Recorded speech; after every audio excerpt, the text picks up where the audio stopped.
Let me ask you something uncomfortable, but honest. Have you ever been in a relationship where you knew you weren't happy, yet you still stayed? Not because things were amazing, not because love was overflowing, but because leaving felt harder than staying. If that question made you pause even for a second, stay with me, because this video might explain more about your past or present than you expect. And hey, before we go further, if you enjoy real, honest conversations about life and relationships, like this video and subscribe to my channel. It helps the channel grow and tells YouTube you want more content like this. Now, let's talk about the truth behind unhappy relationships. The first reason we stay is simple but powerful: comfort.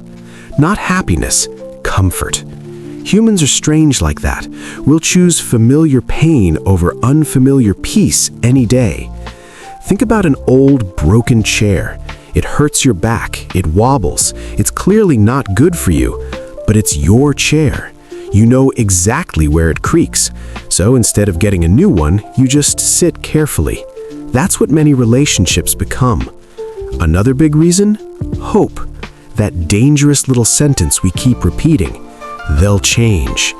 We don't fall in love with who someone is, we fall in love with who they could be. The version of them from the beginning, the version that texts back fast, the version that listened, the version that cared. So we stay waiting for that version to come back, like it just went out to buy milk and got lost for 3 years. Then there's fear. Fear of being alone, fear of starting over, fear of explaining to everyone why it didn't work. Sometimes we stay because we love the person. We stay because we're terrified of the silence that comes after they're gone. Let's be real. An unhappy relationship still fills space.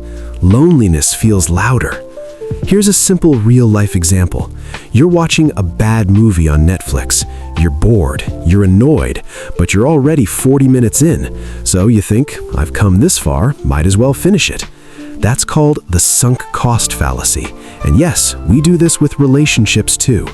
We think, I've invested years, I've sacrificed so much, I can't just walk away now. So instead of choosing happiness, we choose history. Another reason we stay? We normalize the unhappiness, slowly, quietly. At first, the problem feels big, then it becomes just how things are. You stop expecting effort, you stop expecting affection, you stop expecting respect. You don't even realize when the bar drops, it just quietly sinks into the ground. And here's the hard one. Sometimes we stay because we don't believe we deserve better. If you've been criticized long enough, ignored long enough, or made to feel too much long enough, your standards start shrinking. You stop asking for joy. You start asking for not pain. That's not love. That's survival. But let me tell you something important. Staying in an unhappy relationship doesn't mean you're weak. It means you're human. Humans crave connection. They crave familiarity. They crave hope. But here's the question that changes everything. Are you staying because you're in love or because you're afraid to let go? Because love shouldn't feel like constant confusion.